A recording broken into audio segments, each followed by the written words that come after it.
Last year, we had worked on a video essay on Shoojit Sircar's filmography just after the release of Gulabo Sitabo. We spoke about his bittersweet tales that emphasize on fluidity and continuity of life.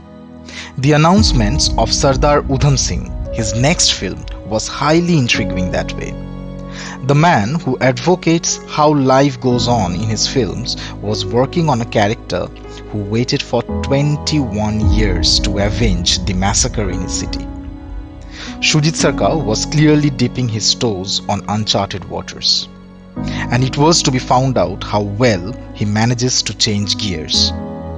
Well, the wait is over as Sardar Udham streams on Amazon Prime, and Sircar's new film was worth waiting for in every possible way.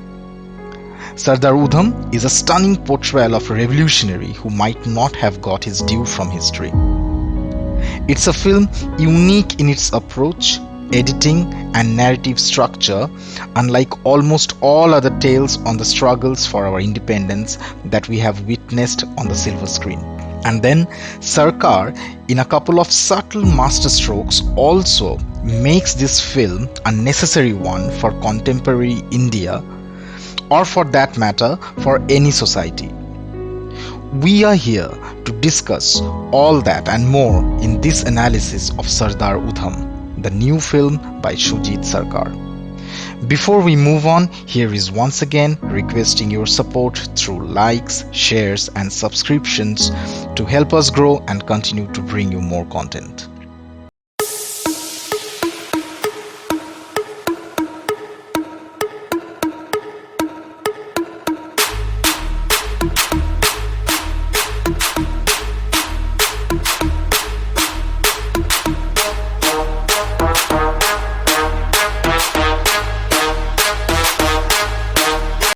As we mentioned earlier, Sardar Udham sits on an unconventional narrative structure, rarely used for historical biopics.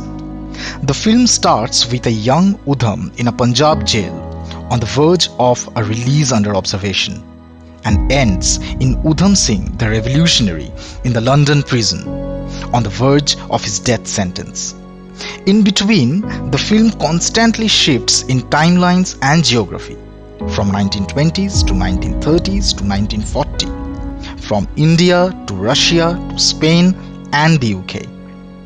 There's a lot missing in history around the life and journey of Udham Singh, and the film's editing and structure tries to compensate for the missing pieces using the non-linear narrative structure.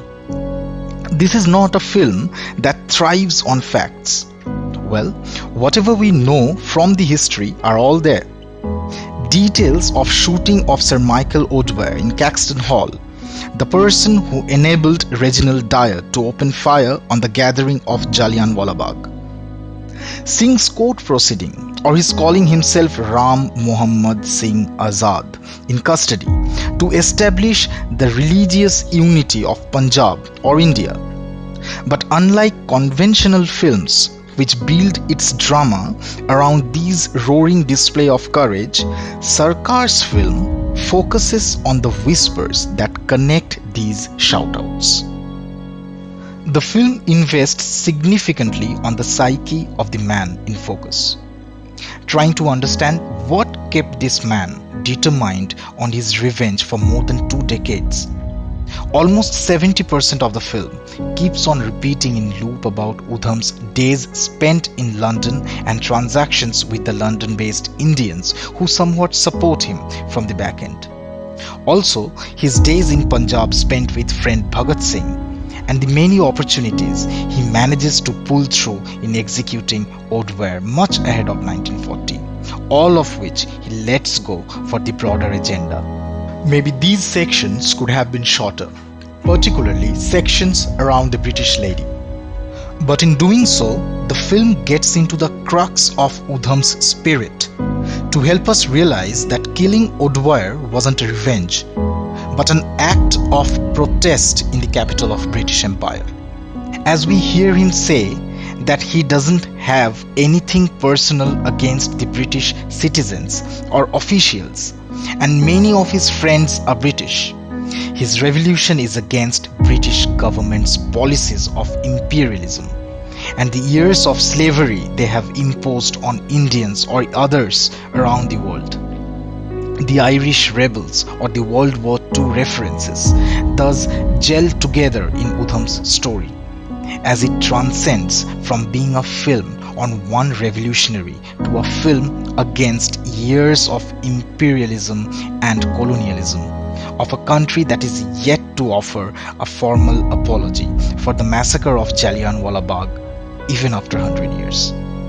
And when these intrinsic aspects of the film, with an intentionally blotted approach, starts losing its grip on the audience, comes the final chapter of the film, the fateful incident of 13th April 1919 in Jallianwala Bagh. The last hour of Sardar Udham, the film, is an experience that will melt the toughest of hearts. Udham was not there. Sircar takes dramatic liberty to show that Udham had casually let go when asked to be there at the gathering, as he had plans to sleep off the entire day. He sleeps at his home when the open fire broke out. He was not born as a rebel. He was not one even on the day of the massacre. But that night, he changes as a human being as he watches deaths all around. The cinematography team, led by Avik Mukhopadhyay, does an amazing work across the film, and the way the Jallianwala massacre is presented and the aftermath on that night makes you feel that you were present there when all that happened. Young Udham and few others trying their best to save the people lying still alive, or Udham carrying bodies to the hospital and coming back for more, creates a kind of impact that makes you numb. The sequence is intentionally long, as if going on forever, as it recreates that numbing effect that you still feel on the streets of Amritsar. This is a chapter in history that we have all known from our childhood. But Shoojit Sircar's film takes us back on time to witness it as if live. And now that you experience the repetitive movements of Udham for the whole night, the film goes for an interesting shift. The entire first phase of the film, till the massacre that goes on in loop, might be a mirror to the to and fro journey that Udham makes that whole night. The film reflects what's going on in his scarred head from that day, transforming the innocent boy of Amritsar to be a rebel in the heart of London. In casting strong foreign actors in the film and letting most of the communications be in English, Sircar brings in the needed authenticity to the film. Yes, it might get its audience base narrowed, but it makes the film of genuine international standard, be it in its production quality or universality of appeal. It's a film so raw, real, and bereft of jingoism that often films on our freedom struggle are loaded with, that you feel like watching a film by a non-Indian filmmaker about a forgotten chapter of India's independence. Vicky Kaushal gives one of the finest performances of the year, and perhaps his best. He changes his tone, delivery, and body for different segments of Udham's life, all of which feel equally authentic and appealing.